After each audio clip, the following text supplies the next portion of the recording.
Future continuous tense. तो देखते हैं इसकी आइडेंटिफाई क्या होती है। फ्यूचर कॉन्टिन्यूअस टेंस की फ्यूचर कॉन्टिन्यूअस टेंस की आइडेंटिफाई क्या होती है।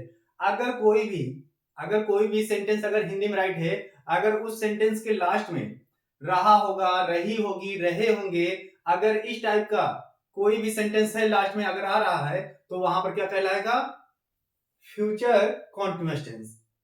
आइडेंटिफाई यही राइट भी है, जो आइडेंटिफाई होती है यहाँ पर फ्यूचर कॉन्टिन्यूअस टेंस की। यहाँ पर देखिए राइट है, रहा होगा, रही होगी, रहे होंगे आदि। इस टाइप के और भी कुछ सेंटेंस आ सकते हैं। स्ट्रक्चर, अफर्मेटिव का स्ट्रक्चर क्या है, subject, will, shall, be, ING form of the verb, object and after other words. इसके बाद क्या होगा, अदर वर्ड्स। तो कहने का मतलब यहाँ पर देखिए, जो अफर्मेटिव का स्ट्रक्चर रहता है मोस्टली क्या होता है कि जो हेल्पिंग वर्ब आएगा उसी के बाद आप लोग को नॉट लगा देना है, तो क्या बन जाएगा, निगेटिव। यहाँ पर देखिए ये तो हो जाएगा क्या, अफर्मेटिव का। और उसके बाद फिर जो विल सेल है उसके बाद हम नॉट लगा दिए, ये किसका कन्वर्ट हो जाएगा, निगेटिव का। निगेटिव का जो स्ट्रक्चर बन जाएगा, यहाँ पर देखिए subject, will shall plus not plus be, ING form of the verb, object and other words. ऐसे ही कुछ है, ठीक इसमें भी अप्लाई करेंगे इंट्रोगेटिव और इंट्रोगेटिव प्लस निगेटिव में। पहले हम क्या करते हैं, इंट्रोगेटिव का देख लेते हैं। इंट्रोगेटिव में क्या होता है, पहले क्वेश्चन वर्ड से स्टार्ट होता है, तो question words plus will shall plus subject plus be plus ING form of the verb, object and other words. ये तो हो गया इंट्रोगेटिव। अब इंट्रोगेटिव का जो स्ट्रक्चर रहता है वही same to same interrogative plus negative का होता है, लेकिन डिफरेंसेस क्या होते हैं कि यहाँ पर सब्जेक्ट के बाद हम क्या लगाएंगे, नॉट का यूज कर देंगे बस, और कुछ नहीं, सिर्फ नॉट का यूज कर देंगे बस। यहाँ पर देखिए सारा कुछ सेम टू सेम स्ट्रक्चर, ये जो ऊपर वाला राइट किए हैं इंट्रोगेटिव वाला वही है। यहाँ सब्जेक्ट के बाद बी है, लेकिन यहाँ पर सब्जेक्ट और बी के बीच में नॉट आ गया है, और ये बन जाएगा क्या, इंट्रोगेटिव प्लस नेगेटिव। ये तो हो गया क्या, आइडेंटिफाई और स्ट्रक्चर। अब देखते हैं यहाँ पर रूल। रूल क्या है, रूल को समझने से पहले आप लोग समझ लीजिए फर्स्ट पर्सन, सेकंड पर्सन और थर्ड पर्सन प्रोनाउन क्या है। फर्स्ट पर्सन में आई भी आएगा, सेकंड पर्सन में ओनली यू आएगा, और थर्ड पर्सन में ही, सी, इट, दे, और भी कुछ ऐसे ही प्रोनाउन आ सकते हैं। तो यहाँ पर देखिए जो यहाँ पर रूल फर्स्ट है, we use ING form of the verb. अगर यहाँ पर देखा जाए तो सभी स्ट्रक्चर में कौन सी फॉर्म है, आईएनजी फॉर्म। तो आईएनजी फॉर्म का यूज करेंगे कौन से टेंस में, फ्यूचर कॉन्टिन्यूअस टेंस में। नेक्स्ट क्या है, we use shall be with first person pronoun. अभी देखिए आप लोग को बताए नहीं थे, आई भी क्या होता है, फर्स्ट पर्सन प्रोनाउन, तो इसके साथ क्या यूज करेंगे, शैल का यूज करेंगे। And will use with second, second में क्या आता है, you, and third person pronoun. Third person pronoun में यहाँ पर ऐसे, तो विल का यूज जो होगा सेकेंड और थर्ड पर्सन प्रोनाउन के साथ होगा, जबकि शैल का यूज किसके साथ होगा, फर्स्ट पर्सन प्रोनाउन के साथ। ठीक ना। अब इसी के बिहाफ पर, जैसे आप लोग को यहाँ पर हम सिखाए हैं रूल्स और यहाँ पर स्ट्रक्चर आइडेंटिफाई, तो इसी के बिहाफ पर हम यहाँ पर कुछ एग्जांपल राइट किए हैं जो हम लोग साथ में करके सीखेंगे। पहला नंबर क्या दिया गया है, वे पढ़ने जा रहे होंगे। आप लोग को आइडिया मिल गया होगा कि कौन सा टेंस है, रहे होंगे। रहे होंगे इसका मतलब क्या है, ये फ्यूचर कॉन्टिन्यूअस टेंस है। और फ्यूचर कॉन्टिन्यूअस टेंस क्या है, ये अफर्मेटिव है। तो अफर्मेटिव वाला जो स्ट्रक्चर है अप्लाई करते हैं। सब्जेक्ट पहले रहेगा, वे क्या है, सब्जेक्ट, तो हम राइट कर देंगे दे।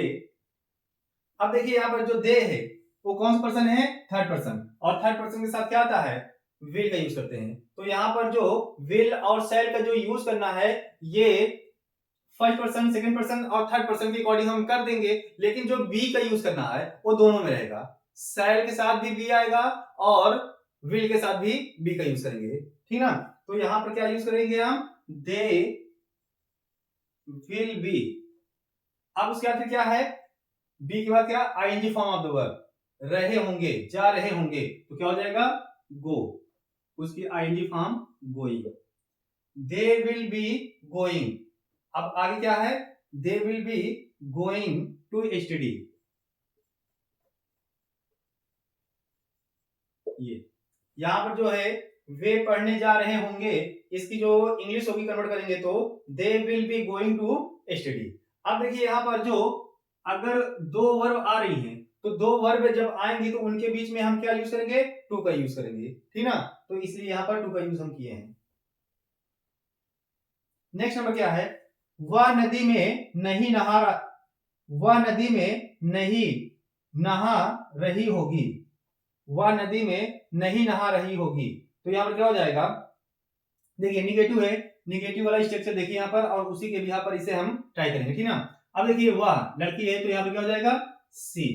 अब यहाँ पर क्या, थर्ड पर्सन प्रोनाउन है, तो इसमें क्या होगा, विल और बी दोनों के बीच में नॉट आ जाएगा। सी विल नॉट बी, नहाना क्या हो जाएगा, बाथ, तो आईएनजी फॉर्म, बाथिंग, नदी में, इन द रिवर, ये हो जाएगा। तो वह नदी में नहीं नहा रही होगी, इसका जो हम कन्वर्ट करेंगे इंग्लिश में, she will not be bathing in the river. ऐसे ही थर्ड नंबर देखिए, हम क्यों खेल रहे होंगे। तो यहां पर देखिए पहले क्वेश्चन वर्ड स्टार्ट करेंगे, क्यों, क्योंकि ये इंट्रोगेटिव है, तो यहां पर क्यों, क्यों क्या हो जाएगा, वाई, वाई से स्टार्ट करेंगे। अब यहां पर हम है, तो ये फर्स्ट पर्सन प्रोनाउन, और फर्स्ट पर्सन प्रोनाउन के साथ क्या आएगा, यहां पर देखिए सेल का यूज करेंगे, उसके बाद सब्जेक्ट, तो यहां पर सेल और उसके बाद क्या, सब्जेक्ट, वाई सेल बी, उसके बाद क्या आएगा, बी, सब्जेक्ट के बाद क्या आएगा, बी का यूज करेंगे। खेलना क्या हो जाएगा, प्लेइंग। यहां पर देखिए हम क्यों खेल रहे होंगे, why shall be, why shall be be playing, question mark. Last number क्या है, क्या वह गाना नहीं गा रही होगी। अब देखिए यहां पर जो इंट्रोगेटिव तो है, लेकिन ये क्या है, सिंगल इंट्रोगेटिव है, तो सिंगल इंट्रोगेटिव में क्या होगा कि विल या सेल से स्टार्ट होगा, क्यों, क्योंकि यहां पर देखिए ये क्वेश्चन वर्ड्स को अगर रिमूव कर दिया जाए तो यहां से इसका स्ट्रक्चर क्या मिल जाएगा हमको, तो विल सेल से क्या करेंगे, हम स्टार्ट करेंगे, सब्जेक्ट क्या है, वाह, तो इसका मतलब क्या, विल से स्टार्ट होगा, तो यहां पर क्या राइट करेंगे, विल, उसके बाद क्या, विल सी, विल सी। अब उसके बाद क्या आएगा, not, will she not be, will she not be, will she not be, उसके बाद क्या, गा रही होगी, ING form of the verb, तो यहां पर क्या हो जाएगा, singing, singing a song, question mark, ठीक ना।